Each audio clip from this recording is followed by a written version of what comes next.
তখন আর মেয়ে চাইতে চাইতেছে না, কারণ সাধারণত ছোট বাচ্চাদের একটা অভ্যাস যে তাদেরকে ধমক দিলে একটু তেরামি করে।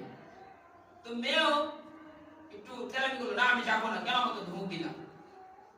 তখন হালিমাতুস সাদিয়া রাখতে বললো, যাইবা না, না গেলে না যাও, তাহলে আমার কি, তোমার কুরাইশি ভাই মুহাম্মদ না খেয়ে থাকবে না গেলে?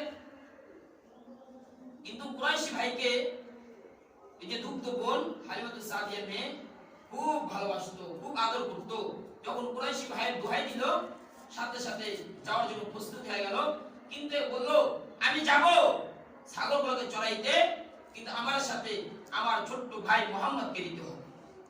তখন হালিমাতুস সাদিয়া বলল, তুমি নিজেই তো বাচ্চা, আবার কতগুলো ছাগল নিয়ে যাইবা, আবার মুহাম্মদকে নিবা, ছাগল খেয়াল রাখবা না তোমার ছোট্ট ভাইকে খেয়াল রাখবা? আল্লাহু আকবার।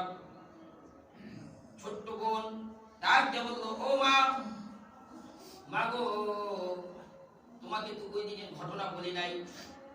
ও মা, ওই দিন যখন আমি আমার ভাইকে, কুরাইশি ভাইকে কোলে নিয়া ছাগল চড়ানোর জন্য গেলাম ময়দানে, আল্লাহু আকবার মা, কি দৃশ্য দেখছি জানো? যখন আমি নাকি খেত দিয়া, আমি নাকি পাহাড়ি এলাকা দিয়া আমার ভাই মুহাম্মদকে আমি কোলে নিয়ে যাইতেছিলাম, ও মা, পিছের দিকে তাকালে দেখি সব বুরকিগুলো লাইন ধইরা এক এক করে আমার পিছে আসতেছে। বলেন না সুবহানাল্লাহ।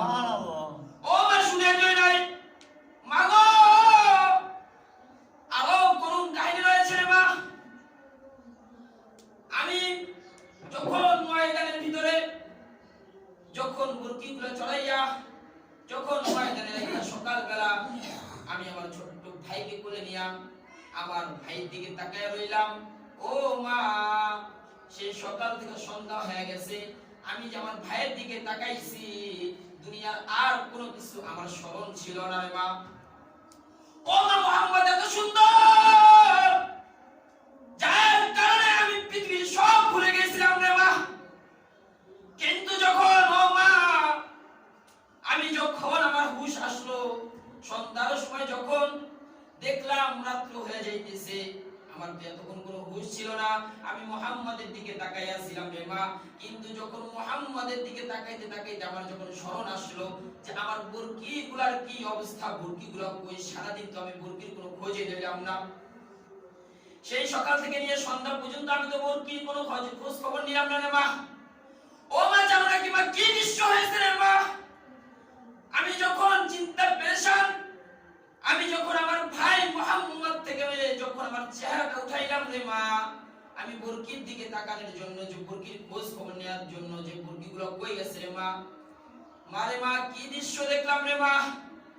যখন আমি নাকি আমার চেহারাটা উঠাইলাম, আমি দেখলাম প্রত্যেকটা বুরকি গোল হইয়া আমি আমার ভাই কুরাইশি ভাই মুহাম্মদের দিকে তাকাইয়া রইছে। সুবহানাল্লাহ। ওরে মা, আমি দেখলাম আমি যেমনি ভাবে মুহাম্মদের দিকে তাকাইয়া রইছি রে মা, একটা বুরকিও অন্যদিকে নাই রে মা, গোল হইয়া আমার কুরাইশি ভাই মুহাম্মদের দিকে তাকাইয়া রইছে। এক কবি বলেন, जहां की सारे कमालात एक तुझ में है, तेरी कमाल किसी में नहीं मगर दो चार। उसने यूसुफ दमे ईसा यदे बैजादारी, आज कुबा हमादारम तू तन्हादारी। बोलिए सुबहानाल्लाह। एक कवि बोलेन, পৃথিবীর ভিতরে যত যোগ্যতা রয়েছে, যত যোগ্যতা রয়েছে, সব যোগ্যতা আল্লাহ পাক রব্বুল আলামিন আপনাকে দিয়ে দিয়েছে।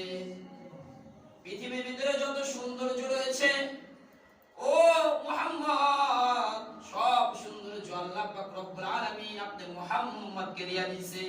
সুবহানাল্লাহ। দুই চারজনকে আপনার ছিটা দিয়েছে, ইউসুফকে আপনার ছিটা দিয়েছেন, যার কারণে মিশরের মেয়েরা ইউসুফের দিকে তাকাইয়া তাদের আঙ্গুলগুলো কেটে ফেলেছে। ও মুহাম্মদ, না জানি আপনি কত সুন্দর, जहां के सारे कमालात एक तुझ में है, तेरे कमाल किसी में नहीं मगर दो चार उसने यूसुफ दमे ईसा यदे बैजादारी आज कुबा मादारम तू तन्हादारी। আল্লাহ, এত সুন্দর ছিলেন আপনার আমার নবী, এতটা সুন্দর ছিলেন যা বলে শেষ করার মতো নয়। কিন্তু এখানে দেখেন যে একটা কথা,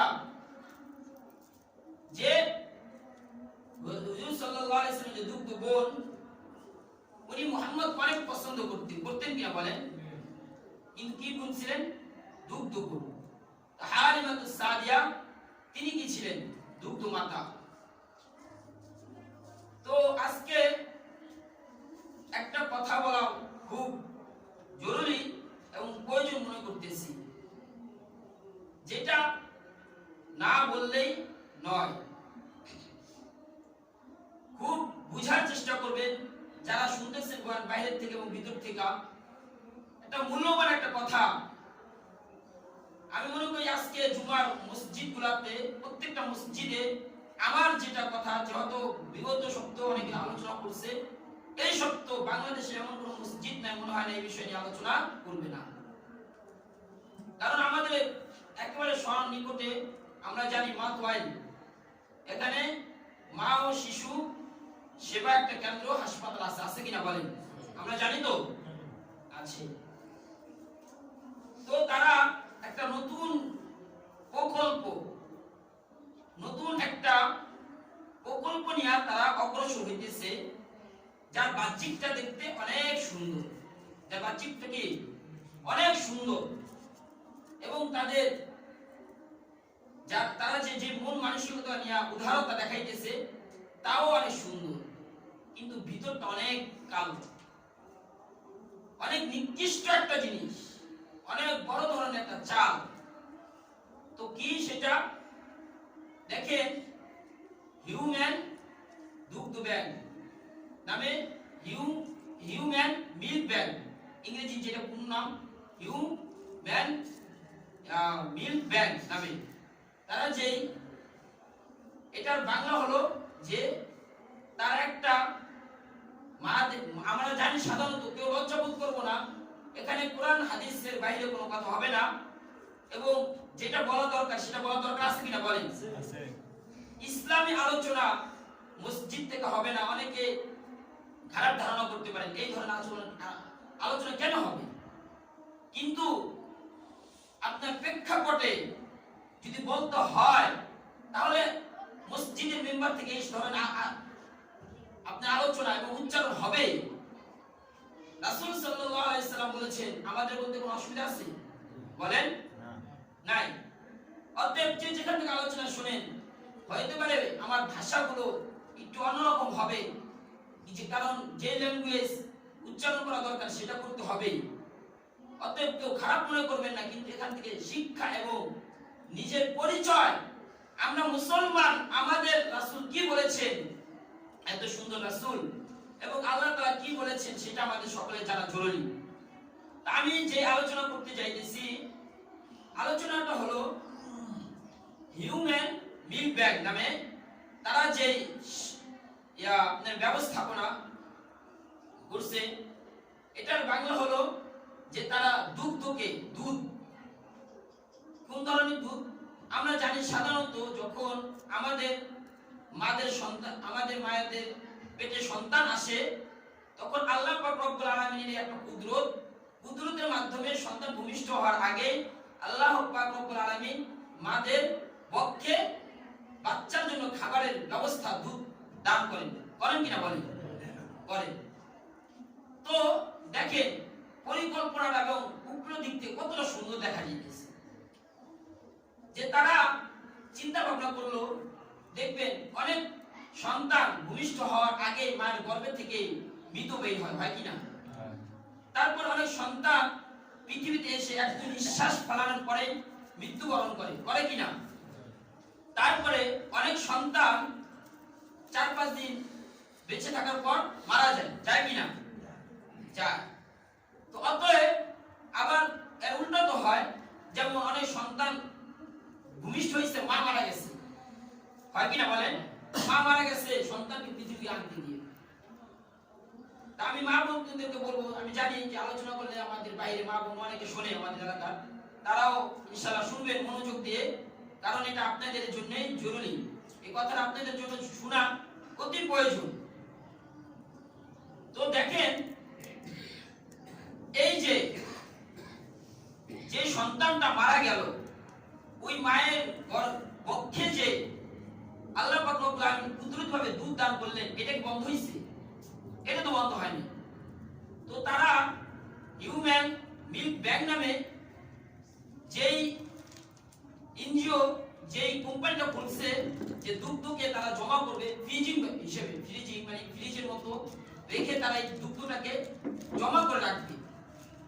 কারণ কি, যে যখন এই দুগ্ধটা তার সন্তান মারা যায়, তখন এমনিতেই পক্ষে ব্যথা করে। কারণ দুধ সন্তান থাকলে সন্তান খাইতো, কিন্তু খাইতে না পারার কারণে কি হয়? ব্যথা করে। এই কারণে তারা এই দুগ্ধটাকে বিক্রি কিংবা এখন তো বিক্রির কোনো ইয়ে নাই, কিন্তু জমা করার একটা স্থান রাখছে। তো জমা করার পরে এই দুগ্ধটা কি করবে? এইটা তারা ওই কাজে লাগাবে, যেমন কোনো মা মারা গেছে, তখন ওই মায়ের যে সন্তানরা পৃথিবীতে আছে, ওই সন্তানকে খাওয়ানোর জন্য ওই দুগ্ধটা তারা জমা করে রাখছে। তারপরে অনেক মায়েদের সন্তান হয়, কিন্তু দুধ এই পরিমাণ এত কম আসে যে দুধ কম আসার কারণে পরিতৃপ্ত করতে পারে না তার সন্তানকে। তো যে সন্তান মায়ের দুধ খেয়ে পরিতৃপ্ত হইতে পারতেছে না, তখন ওখান থেকে দুধ এনে ক্রয় করে ওই সন্তানকে খাওয়াইতে পারবে। তারপরে আবার দেখা যাইতেছে অনেক মায়ের দুধ এত বেশি হয় যে দুধ বেশি হওয়ার কারণে সেই দুধ কি করবে, তাও সেখানে জমা করা একটা তারা পরিকল্পনা করছে। তো এইভাবে তাদের যে আমি যেটুকু বললাম, এটা কি আপনারা বলেন তো ভালো একটা দিক না? আমাদের স্বচক্ষে দেখি যদি আমরা যাচাই বাছাই করি,